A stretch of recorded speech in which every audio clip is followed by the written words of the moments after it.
बच्चों, आज हम पहाड़ा विधि द्वारा लघुत्तम समापवर्त ज्ञात करना सीखेंगे। तो चलिए शुरू करते हैं। हम एक उदाहरण से समझते हैं। यदि हम 2 और 4 का लघुत्तम समापवर्त निकालते हैं तो सबसे पहले हम 2 का पहाड़ा लिखते हैं। जैसे 2, 2 एकम 2, 2 दूनी 4, 2 चिया 6, 2 चौके 8, 2 पंचे 10, 2 छिंग 12, 2 सत्ते 14, 2 अट्ठे 16, 2 इनाम 18, 2 धाम 20, 2 ग्यारम 22, 2 बारम 24 तथा इसी प्रकार हम 4 का पहाड़ा लिखते हैं। 4 बराबर 4 एकम 4, 4 दूनी 8, 4 तिया 12, 4 चौके 16, 4 पंचे 20, 4 छिंग 24, 4 सत्ते 28, 4 अट्ठे 32, 4 नाम 36, 4 धाम 40। इस प्रकार हम 2 और 4 का पहाड़ा लिखने के बाद हम देखते हैं कि सबसे ऊपर 2 के पहाड़े में सबसे पहले 2 है। अतः हम 2 को हम नीचे वाले पहाड़े से मिलाएंगे कि यह 2 इस पहाड़े में आता है कि नहीं। तो 2 को देखने पर नीचे हम देखते हैं कि नीचे कोई भी संख्या 2 नहीं है, अर्थात हम ये कह सकते हैं कि 2 और 4 का लघुत्तम समापवर्त 2 नहीं हो सकता। अब हम अगली संख्या 4 देखते हैं।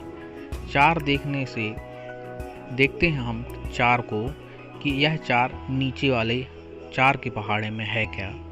तो हम देखते हैं कि नीचे वाले पहाड़े में सब 4 है। हाँ, यह 4 पुनः मिल गया हमें, अर्थात ऊपर भी मिल रहा है, नीचे भी मिल रहा है 4।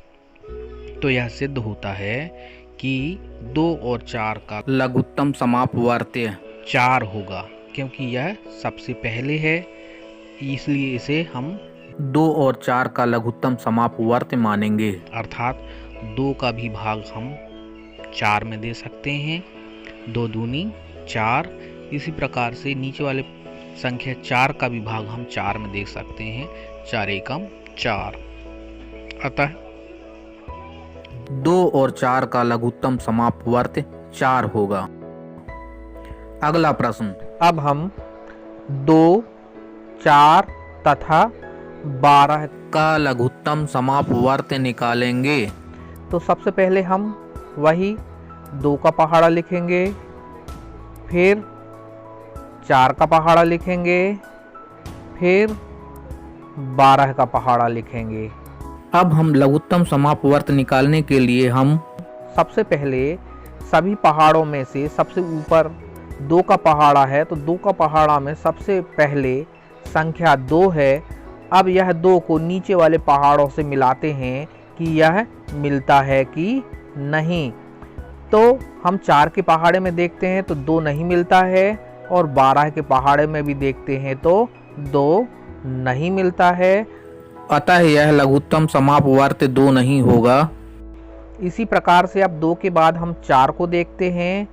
अब नीचे वाले पहाड़े में 4 तो मिलता है, परंतु 12 वाले पहाड़े में 4 नहीं मिलता है। अतः यह भी लघुत्तम समापवर्त नहीं होगा। अब 4 के बाद हम संख्या 6 देखते हैं कि 6 अब नीचे वाले दोनों पहाड़ों में मिल रहा है या नहीं। तो हम देखते हैं कि यह 4 के पहाड़े में भी नहीं मिल रहा है, और 12 के पहाड़े में भी नहीं मिल रहा है। अब 6 के बाद हम 8 देखते हैं।